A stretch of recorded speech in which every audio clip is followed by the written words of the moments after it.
श्री अशोक रूहानी जी,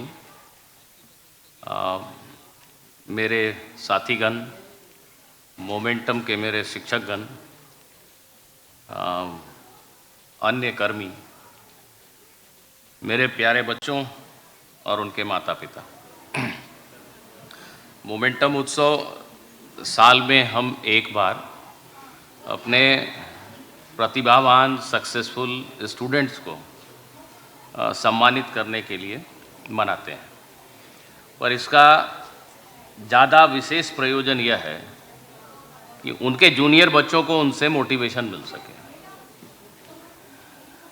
जूनियर बच्चों को सेलेक्ट हुए बच्चों से इंटरैक्ट करने का एक मौका मिल सके, वो उनसे यह जान सकें, पूछ सकें कि भाई या बहन तुम सेलेक्ट कैसे हुए, तुमने आखिर क्या किया।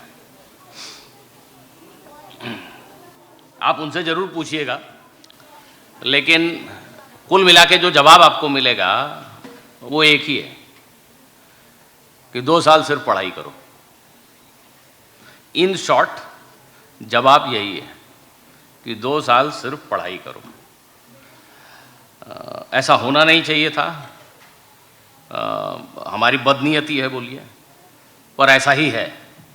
आपको सिर्फ 2 साल पढ़ाई करनी है पूरे लगन के साथ, तभी आप इस मुकाम पर पहुंच सकते हो कि किसी आईआईटी में या किसी बहुत बढ़िया मेडिकल कॉलेज में सेलेक्ट हो जाओ।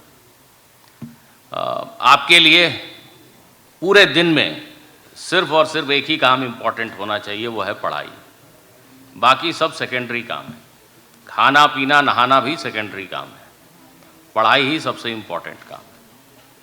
अगर आपके दिमाग में ये बात बैठ गई है तो फिर आपको सेलेक्ट होने से कोई रोक भी नहीं सकता, क्योंकि आप जब अपने सीनियर से सेलेक्ट हुए बच्चों से चर्चा करें तो उनसे ये ज़रूर पूछिए कि क्यों तुम्हारे बैच में, तुम्हारे क्लास में जितने लोग पढ़ा करते थे, जो सिंसियर रहा करते थे और पढ़ा करते थे, वो सब सेलेक्ट हुए कि नहीं।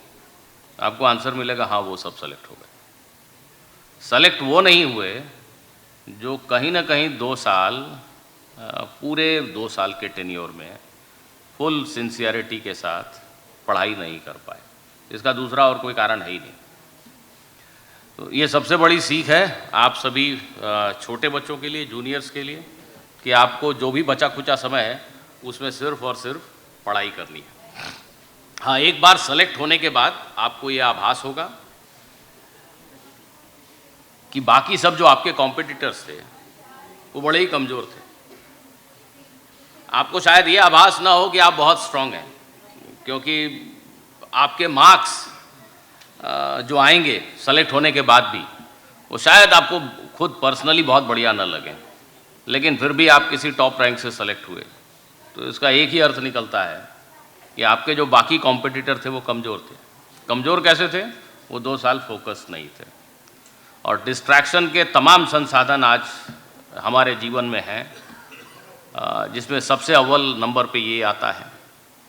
तो अभी कुछ दिन पहले ही हम लोगों ने मोमेंटम में निर्णय लिया कि मोमेंटम संस्था के प्रेमाइस में आने के बाद बच्चों का मोबाइल हर हाल में ऑफ ही होना चाहिए। तो ये मौका है जब मैं पेरेंट्स से भी रिक्वेस्ट करना चाहूँगा कि वे अपने बच्चों को बार बार ये हिदायत दें कि एक बार आप अपने सेंटर में एंटर हो गए तो मोबाइल फ़ोन किसी हाल में ऑन नहीं होना चाहिए। हाँ, अगर उनको आपसे संपर्क ही करना है तो हमारे किसी ऑफिस के व्यक्ति से बोलें, वो अपने फ़ोन से आपकी बात करा देंगे, पर उनका मोबाइल ऑन नहीं होना चाहिए। It is leading to all sorts of nonsense. और भाई, जब आप स्टूडेंट हो, आपका प्राइमरी गोल पढ़ना है, तो क्या आप अपने डेली लाइफ में से 6, 8, 10 घंटे ऐसा नहीं निकाल सकते जिसमें आप डिजिटल स्पेस से दूर हो? बिल्कुल निकाल सकते हो, और ऐसा करने की कोशिश करो। बुक से आपका संबंध छूट चुका है, मैक्सिमम लोगों का। बुक नहीं पढ़ते आप लोग, वीडियो देखना पसंद करते हो। वीडियो देखना ठीक है, मैं एक अच्छा एक्टर हूँ तो आपको हंसा दूंगा, आपको मज़ा आएगा कि ये सर तो बहुत बढ़िया हंसाते हैं, लेकिन आप कुछ नहीं सीखे। जब आपको लिखने को कहा जाएगा तो आपके हाथ कांपने लगते हैं, आप एक सेंटेंस नहीं लिख पा रहे हो। तो काइंडली आप सभी से एक रिक्वेस्ट नहीं, एक बहुत गहरी सलाह है कि वीडियो देखना कम करें, किताबें पढ़ना शुरू करें, बुक पढ़ें और लिखें। इसके बगैर आप कामयाब नहीं हो सकते। तो चूँकि मैं बड़े भारी भरकम सलाह दे रहा हूँ, इसलिए अपनी वाणी को यहीं विराम देता हूँ, ताकि आप लोग इस उत्सव को उत्सव के रूप में मनाएं। So cheer up, let us celebrate.